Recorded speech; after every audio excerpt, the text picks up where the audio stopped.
Reaperman here. Welcome to my second channel. On my main channel I do video games. On my second channel I'm going to focus more on these mini four-wheel drive kits that the cat and I, we enjoy building these late at night when we don't really know what to do with ourselves.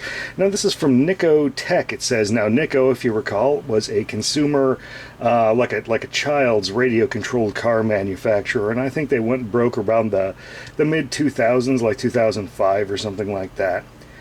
Now, this kit is from the late 80s, early 90s, and back then, mini four-wheel drive was just the big thing, and there was all kinds of manufacturers of these all over America. Now, there's some other channels out there that cover the kits from various other parts of the world, but I'm going to focus mostly on the American stuff because that's what I can get a hold of. And Nikko's line, they were called the Speed Breakers. And one interesting thing about them, if you notice, is their front rollers, they actually mount them down below, which is just kind of unique for them, and it's about the only unique thing for them, actually. Now, this box is for the Spitfire kit, and I purchased it so I could get a Spitfire. Unfortunately, at some point in this package's past, it got swapped out with a different one, so we'll actually be building a different model than the one that is pictured on the box. Now these are four-wheel drive adjustable wheelbase for different racing conditions, and it's got both slick and knobby tires included, and it's got color-coded gears. Great, all good. Now flipping around to the edges here, got performance features includes body, chassis with motor, slick tires, knobby tires, 2 different decal sets, and instructions. And this is front and rear guide rollers. Indeed they are. And rolling down to the bottom, we've got easy assembly. Chassis comes assembled with motor, which it does. Then you just add 2 batteries, not included. Apply decals of your choice. There are 2 sets included apparently, and that's that. This is kit number 33020 from Nikko Tech.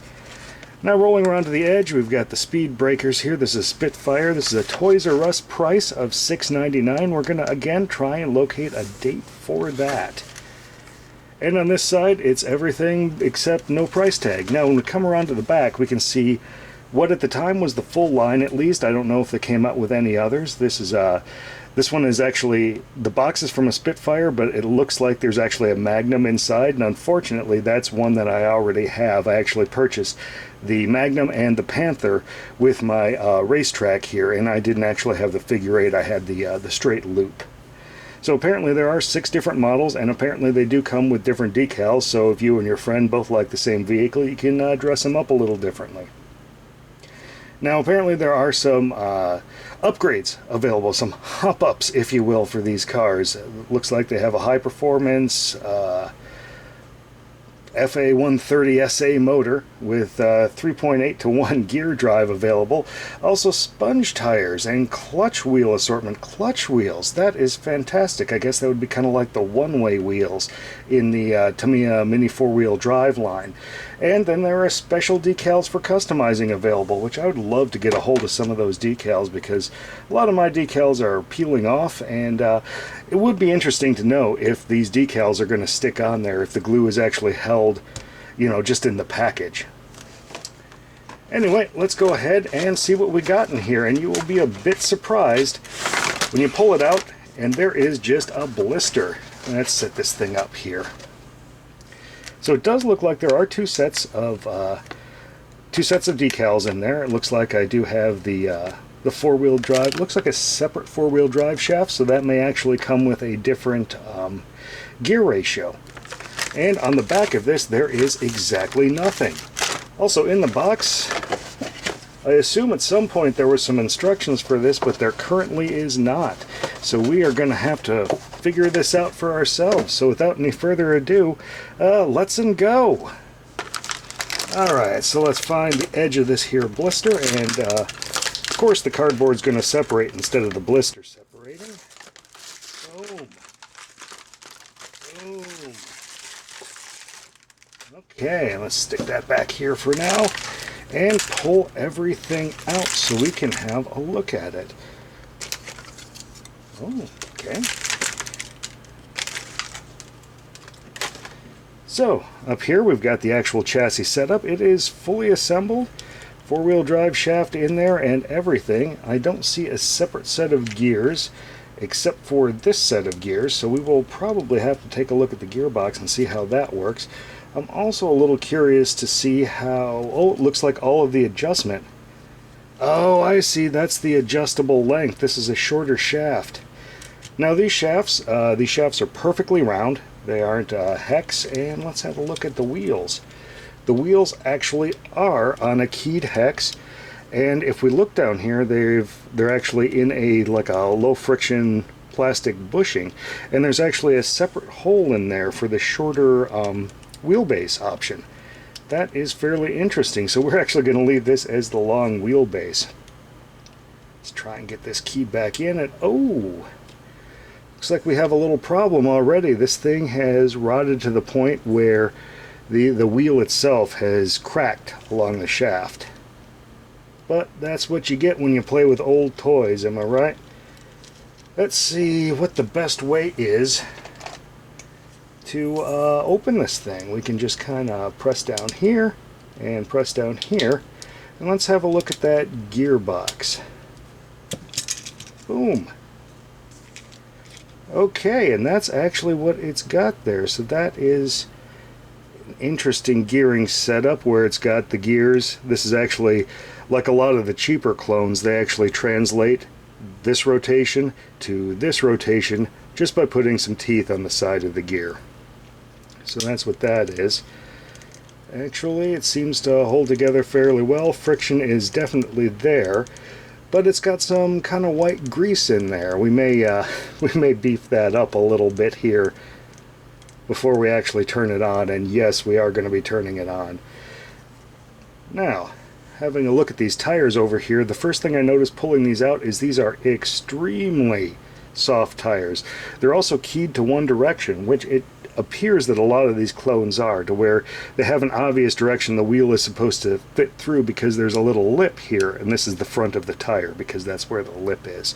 We'll actually pull this broken wheel off again, and we will pop the knobby tire off, and this knobby tire also on that inside has a lip.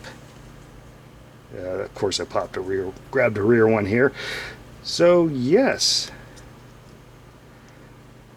now these tires are so bouncy that I don't think there's any real benefit. Besides, I kind of like the spike tires. Again, I may have mentioned this, but I am a builder, I am not a racer, and as not a racer, I like the spike tires. They just make everything feel more 1980s RC to me. Okay. Now, I'm going to do a quick cut, and I'm going to grab some grease. Okay, and it's been just a little bit longer of a break than I expected, because I had to go in and remove a whole bunch of grease from this thing, both the front and rear gearboxes. Now, I didn't have the front open before, but as you can see, it transmits with a very kind of Tamiya-like setup up there, and I opted to oil this thing and remove as much of the grease as I reasonably could. I also went and I checked to make sure, and yes, these Tamiya Mini 4-wheel drive wheels will fit on. Additionally, on the tires, I noticed that in addition to the large front lip that holds them on this way, there's a smaller rear lip that holds them on in every way, actually, and that is kind of forward thinking of them. Also, I puzzled a little bit over these kind of dried out rubber bands that were in the box next to the I guess cowl retainer, and it turns out those, despite the no instructions, are designed to go and hold the batteries in by grabbing onto these two little nubbins here, so we will have a look at those later. Also, if you notice, I pulled out my two other Nikko 4-wheel drives. We got the Magnum over there, which is exactly what this one is, and the Panther over here. Now on the Magnum, I was wondering why they didn't have a decal for the kind of cockpit area, and I actually painted that black myself. So this actually, there is no decal anywhere for that. Also, it looks like this second set of decals is just for customization purposes. It doesn't have a full set, so you can either build Magnum up here, or you can just kind of, I guess, fake your own together using this stuff. And I may see about doing that, since I already have a fully built up Magnum here. Now, let's get this thing back together. And we do that by hooking this front part down here and then clipping the rear ones in. Click, click. And let's get this is going to be trickier, of course, believe it goes this way. So let me go and start it in the back first. And come on, come on. No, start it in the front first, maybe. Come on. There we go. There are all of the gearboxes in. Now, let's see what I can do after another quick cut and the decals on that. Okay, and I think I've finished up the body here. I went with kind of a minimalist kind of gunpla marker lined sticker set here, and that's because I didn't really want another Magnum, and the second sticker set over here is not cut, so you have to cut them yourself, which is actually a bigger pain in the butt than I was imagining it would be. Anyway, none of these stickers are actually printed on clear, so this high performance racer here is actually printed on white, for example. So that's just another thing to be aware of on these. Anyway, let's get this thing together and see if she still runs after all this time. So we go plus up here. Oop. And negative up there, and let's actually get the rubber band on. Now this rubber band I have never noticed actually needing before, and I actually did at one point have a Nikko Tech racetrack. By the way, if you ever go with these Nikko Tech racetracks, I'm gonna chuck this thing over here. These are the type of racetrack that are the vacuum formed racetracks, so they're made out of that weird soft and flexible plastic, and they are not nice and rigid like the actual Tamiya track is. Alright, let's get this thing on, and I guess we just hook it into there. And let's get the cowl retaining system in. I've also swapped out the bad wheels with that one, and I will glue them later after the video. Alright, there we go. There is my finished thing. I think I actually like the look of the Magnum a little bit more, and I think I really need to figure out what I should do with this here windscreen. Anyway, boom! It still flies. I do really enjoy building up these kind of vintage Tamiya clone kits from kind of the golden age of American kind of mini four-wheel drive, and I guess that's the very late 80s and the very early 90s. So I'm sure up on the screen I've flashed kind of a whole big list of stuff I'm either looking for or have already gotten a hold of, and as they come in I'm just going to do a video of me building them up and kind of comparing them to the current Tamiya kits. Until next time, Reaper Man out.